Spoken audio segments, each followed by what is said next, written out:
Praise the lord. యేసుక్రీస్తు దివ్యనామంలో ఉదయకాల సమయంలో ప్రభుతో ప్రతిదినం అని ఆధ్యాత్మిక కార్యక్రమాన్ని వీక్షించుచున్న దేవుని బిడ్డలైన మీ అందరికీ నా హృదయపూర్వక వందనాలు తెలియజేస్తున్నాను. నా వెనకల చాలా అద్భుతమైన ఆహ్లాదకరమైనటువంటి వాతావరణం కనబడుతూ ఉంది కదా, చాలా అద్భుతమైనటువంటి పచ్చిక. అవును, మేము ఈ ఉదయకాల సమయంలో కేరళ రాష్ట్రంలో వల్లక్కడు అన్న ప్రాంతానికి దేవుని సువార్త నిమిత్తం వచ్చి ఉన్నాం.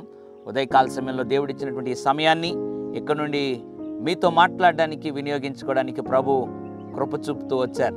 ఏదేమైనా కూడా ఈ పచ్చికనంతా చూస్తూ ఉంటే ఒకసారి నాకు అనిపిస్తూ ఉంది, ఎంత ప్రశాంతంగా ఉంది హృదయానికి, ఆలోచన ఎంత నిమ్మళంగా ఉంది అని అంటే ఈ స్థలం నుండి వదిలిపోబుద్ధి కానంతగా ఉంది.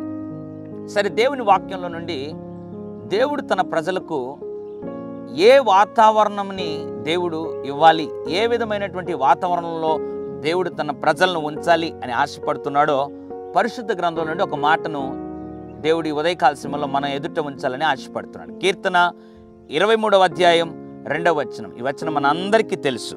పచ్చిక గల చోట్లను ఆయన నన్ను పరుండజేయుచున్నాడు. Praise the lord. ఎంత అద్భుతమైనటువంటి వాగ్దానం.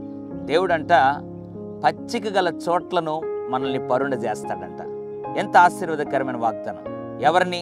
అందరినీ కాదు, నామకర్త క్రైస్తవుల్ని కాదు, ఎవరైతే ఆయన మందలో గొర్రెగా ఉంటారో, ఎవరికైతే ఆయన కాపరిగా ఉంటాడో వారినంట పచ్చిక బయలులో పరుండ చేస్తాడు. ఒకసారి ఆలోచించి, పచ్చికలో ఉండడమే ఒక సంతోషకరమైనటువంటి ఒక అనుభవం. అయితే పశువు పచ్చికలో పరుంటే అంతకంటే ధన్యకరమైనటువంటి నెమ్మది, శాంతి, సమాధానం ఆ పశువుకు మరొక స్థలంలో దొరకదేమో అని నాకు అనిపిస్తుంది. అవును, దేవుని మందలో, దేవుని కాపరత్వం కింద మనం నిరంతరం జీవించగలిగితే ఈ లోకంలో ఎన్ని భయంకరమైనటువంటి పరిస్థితులు వచ్చినా పచ్చిక గల చోట్లను ఆయన మనల్ని పరుండ చేస్తాడు. ఉదయకాల సమయంలో ఈ అనుభవం కావాలి అనంటే నువ్వు ఖచ్చితంగా ఆయన మందలోనే ఉండాలి, తొలగిపోకూడదు, తప్పిపోకూడదు.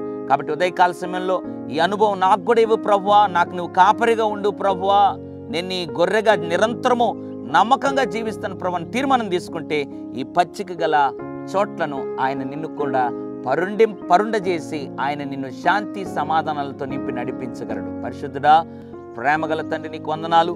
పచ్చిక గల చోట్లను పరుండ చేస్తానని వాగ్దానం చేశాను. ఎంతమంది అయితే ఎండిపోయిన అనుభవాల్లో, అరణ్యపు అనుభవాల్లో, ప్రభువా వేసారిపోయినటువంటి అనుభవాల్లో ఉన్నారో వారిని దయతో మన్నించి వారికి ఇది మొదలుకొని నువ్వు కాపరిగా ఉండి వారిని మందులో గొర్రెగా జీవించే కృప దయచేసి పచ్చిక గల చోట్లను వారిని పరుండ చేయమని యేసు నామములో ప్రార్థిస్తున్నాను తండ్రి. ఆమెన్. God bless you.